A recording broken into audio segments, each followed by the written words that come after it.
The smell of vanilla frosting and melted candles filled my mother's dining room as I carefully positioned the unicorn cake on the table. 7 pink candles flickered in the afternoon light streaming through the windows I had personally replaced last winter. Each pane of glass had cost me $80, but the old ones were single pane and drafty. Mom had complained about her heating bills for months before I quietly took care of it. My daughter Lily bounced on her toes, her friends giggling around her in a circle of pastel dresses and party hats. The hardwood floors beneath their feet gleamed under the recessed lighting I had installed 6 months ago. Mom thought our landlord was being generous with all these improvements. "Make a wish, sweetheart," I said, steadying the cake as she leaned forward, her dark eyes squeezed shut in concentration. I had been planning this party for weeks, not just the decorations or the guest list, but the logistics. The new electrical panel I had upgraded last spring could handle the sound system, kitchen appliances, and outdoor lighting without tripping breakers. The reinforced deck joists I had replaced would support 30 adults gathering outside. Every detail had been calculated, measured, and executed to my standards. My mother didn't know about any of these improvements. She thought her mysterious landlord was just remarkably attentive. "Uncle David." Lily's cousin Jake tugged on my sleeve. "Can you do the magic trick again?" I smiled, pulling a quarter from behind his ear as the other kids gathered around. 15 years in construction had given me steady hands and an eye for detail that served me well in more ways than one. The kids loved these simple tricks, but what they really loved was having someone pay attention to them completely. My mother watched from the kitchen doorway, her arms crossed, that familiar expression of mild irritation creasing her features. She had been wearing that look around me for as long as I could remember, the look that said I was somehow always falling short of whatever standard she'd had set in her mind. "Dave has always been good with his hands," she said to Mrs. Patterson, the neighbor whose daughter went to school with Lily. Her voice carried that particular tone she used when discussing my limitations. Shame he never learned to do anything important with them. I kept my expression neutral, palming another coin for the next trick. 15 years as a licensed contractor, 8 years running my home crew, and she still thought I was wasting my potential. But my son Marcus, 10 years old and sharper than most adults, caught the edge in his grandmother's voice. His jaw tightened the same way mine did when I was concentrating on a difficult measurement. "Dad built our whole treehouse by himself," Marcus said quietly, his voice steady but defensive. "And he fixed Mrs. Chen's roof after the storm for free." "That's nice, honey," Mom replied, but her attention had already shifted to the other parents gathering on the deck I had rebuilt last summer, with pressure-treated lumber and galvanized hardware that would last decades. "David, we need more ice. Run to the store." I glanced at the 3 bags of ice already filling the cooler I had brought from home. "More than enough for 20 kids and their parents. We have plenty." "The good ice," she clarified, using the tone she had perfected when I was 12. "Not that cheap stuff you bought. Our guests deserve better." The other parents pretended not to notice the exchange, but I saw Mrs. Patterson's eyebrows raise slightly. My mother had a gift for making everything sound like my fault, even when she was the one who had forgotten to buy ice entirely. Or groceries, or decorations. I had handled all of it, just like always. "I'll get some after we finish the cake," I said, lighting a sparkler for Lily to hold while we sang. The party continued with its predictable rhythm. Kids ran through the sprinkler system I had connected to the outdoor spigot I had installed last year, complete with timer controls and pressure regulators. Parents gathered in the shade of the pergola I had built from cedar and marine-grade hardware, drinks sweating in their hands. My mother held court from her favorite chair on the deck, regaling everyone with stories about her difficult son who never seemed to get his life together. I had heard these stories before, how I had dropped out of college after 2 years to learn a trade, as if working with my hands was somehow shameful. How I had never given her grandchildren a stable home because I was always between jobs, which wasn't remotely true. How I lived in a tiny apartment because I couldn't afford anything better, which was also fiction. None of it was technically accurate, but I had stopped correcting her years ago. Let her believe what she wanted. The truth was more complicated than she had ever bothered to learn. "David, the cake server is dirty," she called out as I was helping kids navigate the sprinkler. "Wash it properly this time. We can't serve cake with dirty utensils." I walked to the kitchen, running the server under hot water while listening to her voice carry through the screen door I had replaced when the old one started sagging. "He's 35 and still can't manage money," she was telling someone, probably Mrs. Rodriguez from 2 houses down. "Lives paycheck to paycheck, you know." I keep telling him he needs to get serious about his future, but some people just aren't made for success. My phone buzzed in my pocket. A text from my business partner, Jake, confirmed our bid had been accepted on the Morrison commercial project. 18 months of work, enough to keep my crew of 6 busy through next winter and well into spring. The profit margin would be substantial, but I slipped the phone back without responding. No point in sharing good news that would only be dismissed. "Daddy, can we open presents now?" Lily appeared at my elbow, tugging on my shirt with cake-sticky fingers. "Of course, princess. Let's gather everyone in the living room." We assembled in the space I had expanded last year by removing a non-load-bearing wall. Kids in a circle on the area rug I had helped Mom pick out. Lily tore through wrapping paper with the focused intensity of someone with important work to do. Books, art supplies, a science kit that made Marcus's eyes light up with genuine interest. "Open mine next," my mother said, handing over a small box wrapped in silver paper and tied with an elaborate bow. Inside was a delicate silver bracelet, the kind of expensive jewelry that looked impressive but served no practical purpose. The kind of gift that cost more than most people spent on groceries in a week. Lily held it up with appropriate wonder, and my mother beamed. "Real silver," she announced to the room, making sure everyone heard. "Not like the costume jewelry some people give. I've always believed children should learn to appreciate quality." Mrs. Patterson nodded appreciatively. "It's beautiful. You have such good taste." "I've always believed in quality over quantity," Mom replied, shooting a meaningful look in my direction. "Even when money's tight, it's important to invest in real things, things that last and hold their value." The look was pointed, clearly meant for me. The same look she'd given me when I handed Lily a leather tool belt I'd made myself, sized perfectly for her small hands and engraved with her initials. I'd spent hours on the leatherwork, teaching myself new techniques to get the stitching just right. "Practical gifts are fine," she'd said then, "but little girls need beautiful things too. Things that make them feel special." As if the two were mutually exclusive. As if something I'd made with my own hands couldn't be beautiful. The afternoon wore on, with increasing tension beneath the surface pleasantries. Parents began checking their phones more frequently, kids started getting cranky from sugar crashes, and the party slowly shifted toward its natural conclusion. I was loading dirty plates into the dishwasher when I heard my mother's voice rise above the others on the deck. "Well, of course David can't afford to buy property," she was saying to a group of parents gathered near the railing I'd installed with code-compliant spacing and weather-resistant stain. "He's never learned to save money properly. Spends everything on tools and projects that don't make financial sense." I paused, a stack of plates in my hands, listening despite myself. "I keep telling him he needs to think about his children's future," she continued, her voice carrying the particular authority she used when dispensing wisdom to younger parents. "But you can't teach someone to have ambition. Some people are just content being mediocre their entire lives." Mr. Rodriguez from down the street shifted uncomfortably in his chair. "I don't know, Mrs. Williams. David seems to do excellent work. He fixed our fence last year, and it looks better than when it was new." "Oh, he's handy enough," she said, waving dismissively, a gesture that seemed to encompass my entire skill set. "But there's a difference between fixing things and actually building something meaningful with your life.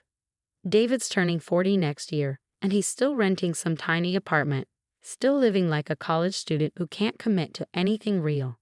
The plates clanked as I set them down more firmly than necessary. Through the window, I could see Lily and Marcus playing with their friends, oblivious to their grandmother's assessment of their father's failures. Their laughter mixed with the sound of the sprinkler system cycling through its programmed sequence. "I worry about those children," Mom continued, her voice taking on the concerned tone that always preceded her most devastating observations. "Growing up without stability, without seeing what real success looks like, it affects children, you know. They need to see their parents accomplish something significant, own something substantial." Mrs. Patterson set down her drink, clearly interested in the topic. "It is important for kids to see their parents as successful. Builds confidence." "Exactly," Mom said, warming to her theme. "Children need to see that hard work pays off. that planning and sacrifice lead to real results, but David's never been able to see the big picture. He gets distracted by small projects instead of focusing on what really matters. That's when Mrs. Patterson asked the question that changed everything. "Where do you live, Mrs. Williams? This is such a beautiful neighborhood. The houses here must be quite expensive." My mother's smile was radiant, the expression of someone finally getting to share their greatest accomplishment. "Oh, this is my house. I've been here 8 years now. Bought it right after my husband passed away. David helps with the yard work sometimes, but I manage everything else myself." I felt something cold and sharp settle in my chest. Not anger, exactly, more like clarity arriving all at once. "It's such a lovely home," Mrs. Patterson continued, gesturing toward the French doors I'd installed to replace the old sliding glass ones. "You must be very proud of what you've built here. Financial independence, security for my retirement years. I keep telling David he should try to buy something, anything, instead of throwing money away on rent every month. But he's a complete waste of space when it comes to real estate. He'll probably never own anything meaningful in his entire life." The words hung in the air like smoke from blown-out candles. I watched through the window as Marcus looked up sharply from his game, his face flushing red with embarrassment and anger. Lily was too young to fully understand the implications, but even she seemed to sense the shift in tone around the adults. Waste of space. That's what she called me. In front of my children. In front of their friends' parents. In front of neighbors who might repeat this conversation to their own families. I dried my hands on the kitchen towel and walked outside, my footsteps measured and deliberate on the deck boards I had installed with hidden fasteners for a clean finish. "Mom," I said quietly, my voice cutting through the conversation. "Can I see you inside for a minute? I'm talking with our guests, David." She didn't even look at me, just continued smiling at the other parents. "Can it wait? Please." Something in my tone must have caught her attention because she excused herself with practiced grace and followed me into the kitchen, her expression already shifting to mild irritation. "What's wrong with you?" she hissed the moment we were alone, her voice dropping to the sharp whisper she used for scolding when I was young. "You can't just interrupt when I'm socializing with important people." "I heard what you said." "What about?" Her expression was genuinely blank, as if she'd already forgotten. "About me being a waste of space, about never owning anything real." She rolled her eyes with practiced exasperation. "Oh, don't be so sensitive, David. I was just making conversation. These people understand how difficult it is to have adult children who won't grow up. In front of my kids, they need to hear the truth sometimes," she said, crossing her arms defensively. "Maybe it'll motivate you to actually do something meaningful with your life instead of just playing around with hammers all day." I stared at her for a long moment. 43 years old, and she was still trying to shame me into becoming whatever version of success she'd imagined for me, still convinced that my chosen profession was somehow beneath the standards she'd set. "You're right," I said finally, my voice completely calm. "I should do something meaningful with my life." She looked surprised by my agreement, clearly not expecting me to concede the point so easily. "Well, good. It's about time you started listening to practical advice." I nodded and walked back outside without another word. The party was winding down now, parents gathering children and collecting gift bags filled with candy and small toys. I helped load cars, said goodbye to families, and cleaned up streamers and balloons while my mother accepted compliments on her lovely home and wonderful party. After the last guest left, I found the kids in the backyard, Marcus pushing Lily on the swing set I'd installed last spring with commercial-grade hardware and safety surfacing underneath. "Dad?" Marcus asked as I approached, his voice careful in the way kids use when they're testing dangerous waters. "What Grandma said about you not owning anything, that's not true, right?" I sat on the picnic table I'd built from reclaimed cedar, considering my answer carefully. These conversations mattered more than most people realized. "What do you think?" "I think Grandma doesn't know everything," he said firmly, his voice gaining confidence. "You build half the stuff in this house. And our apartment is nice. And you always have money when we need things." "Most of it," Lily added helpfully, though she probably didn't understand the full implications of the adult conversation she witnessed. I smiled at both of them, feeling my chest loosen slightly. My kids saw things clearly, even when the adults around them seemed determined to muddy the water. "You're both very smart," I said, meaning it completely. "And I love you more than anything in this world." Love you too, Dad, they said in unison, the way kids do when they're still young enough to say it without embarrassment or hesitation. That evening, after I'd driven the kids back to their mother's house and helped them carry in their party gifts, I sat in my truck outside my mother's place for several minutes. The porch light illuminated the front door I'd rehung last fall when the old one started binding, the windows I'd replaced throughout the house, the gutters I cleaned and resealed just last week. 8 years of improvements, 8 years of maintenance calls, 8 years of making this house into something worth living in, while she told everyone about her real estate success. She was right about one thing. It was time I did something meaningful with my life. I walked up to the front door and knocked, even though I had a key and had been letting myself in for years. David? She peered through the screen, surprised to see me back so soon. What are you doing here? Did the kids forget something? No, I just wanted to give you this.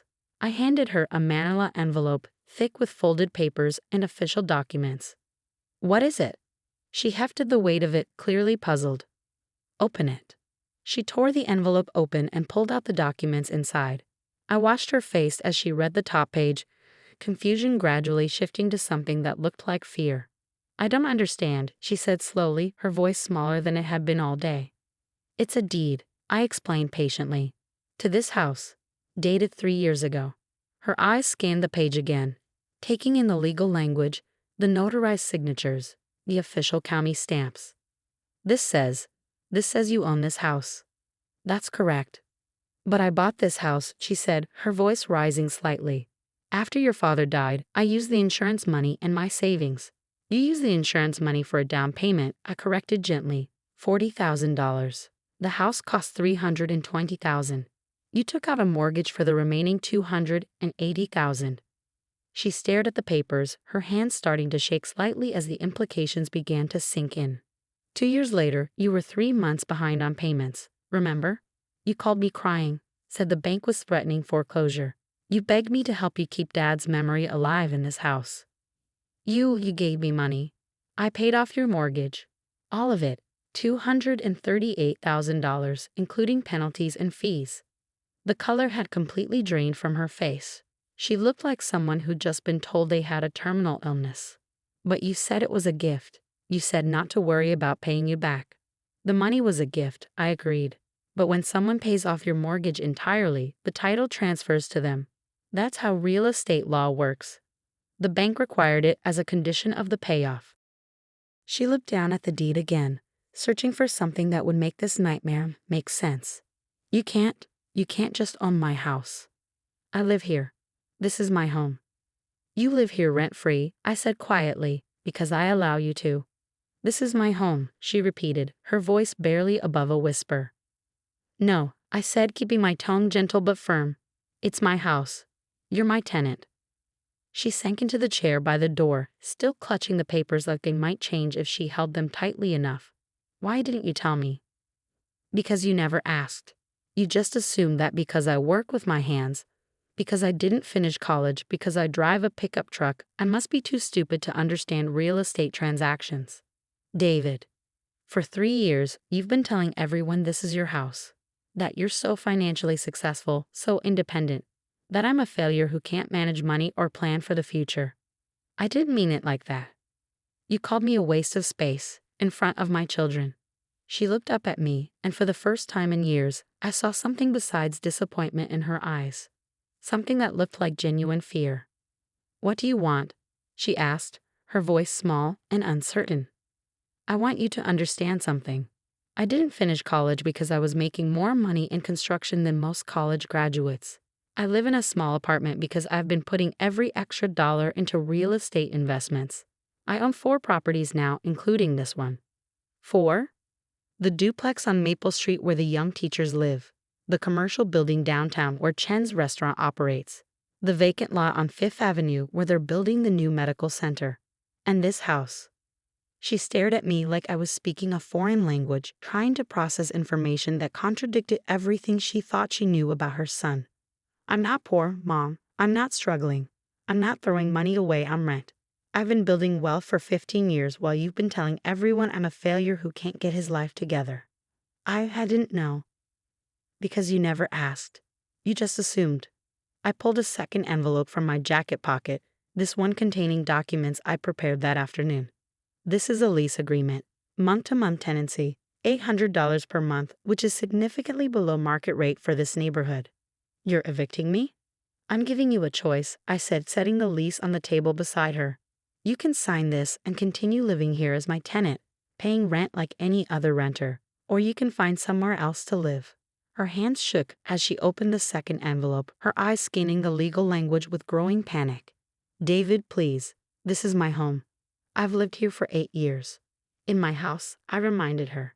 And if you want to keep living here, you'll treat me with the respect I've earned, especially in front of my children.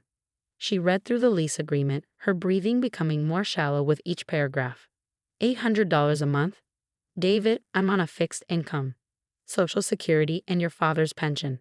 I can't afford $800 a month. I almost smiled at that.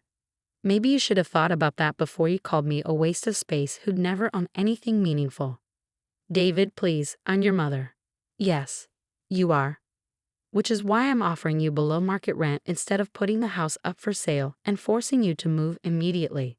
She looked up at me, tears starting to form in her eyes for the first time since Dad's funeral.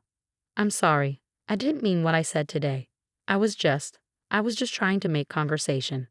You've been saying variations of it for years, I pointed out. Today was just the first time you said it in front of my children. I pulled out my phone and showed her the screen.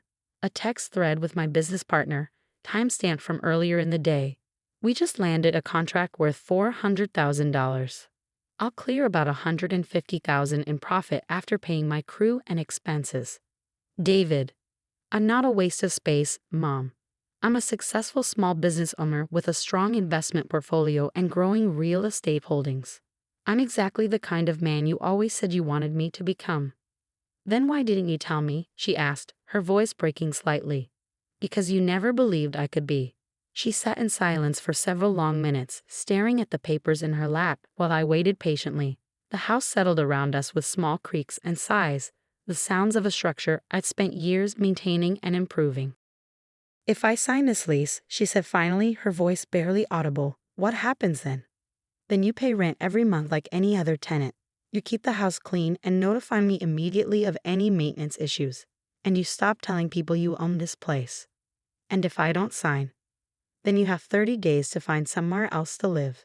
She looked around the living room, taking in the crown molding I'd installed, the built-in shelves I'd crafted by hand, the fireplace mantel I'd restored to its original beauty. Everything she'd been taking credit for, everything she'd been using as evidence of her financial success. Will you still help with repairs and maintenance? I'll maintain the property according to my standards. It's my investment. I mean, will you still come around? Still bring the kids for visits? That was the question I'd been expecting. The real question behind all of this. The one that mattered more than money or property or wounded pride. That depends entirely on you, I said.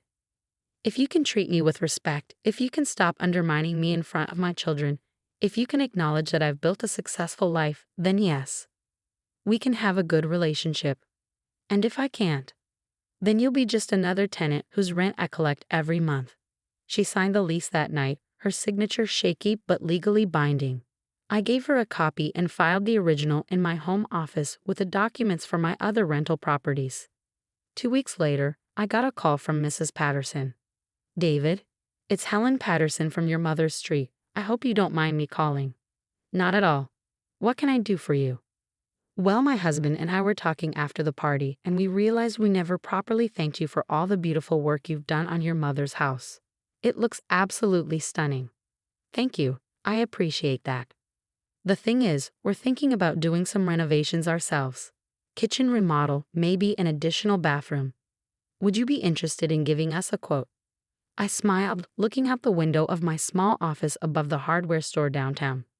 Another property I owned, another assumption people made about my circumstances based on appearances. I'd be happy to take a look, I said. When would be convenient for you? 3 months later, I was managing 8 active construction projects and had added 2 more properties to my real estate portfolio. My mother paid her rent on time every month and had stopped mentioning my financial situation to the neighbors. My kids spent weekends with me in my new house. A Victorian I bought at auction, and was slowly restoring, room by room, to its original grandeur. The best part wasn't the money or the properties or even my mother's grudging respect. It was the conversation I had with Marcus while we were working on the expanded treehouse behind my new place. "Dad," he said, measuring a board with the precision I taught him. "Grandma told Mrs. Patterson you're one of the smartest businessmen she knows." "Did she?" "Yeah. She said you're way more successful than most college graduates and that working with your hands is actually really smart because people always need things built and fixed." I hammered a nail, thinking about all the years of lectures, all the disappointment, all the assumptions that have been proven wrong. "Your grandmother loves you very much," I said finally, "and she loves me too, even when she doesn't show up very well." "I know," Marcus said, holding the board steady while I secured it. "But I'm glad she finally knows how smart you really are." "Me too, buddy, me too." That evening, I sat on my new front porch with a beer and my tablet, reviewing contractor bids for a commercial project downtown. My phone buzzed with a text from my mother. "Rent payment sent via bank transfer. Thank you for fixing the kitchen faucet so quickly. The new hardware is beautiful. Hope you and the kids are doing well." I looked across the street at the duplex I was considering adding to my portfolio, running numbers in my head. The owner was motivated to sell, the price was reasonable, and I had the cash for a quick closing.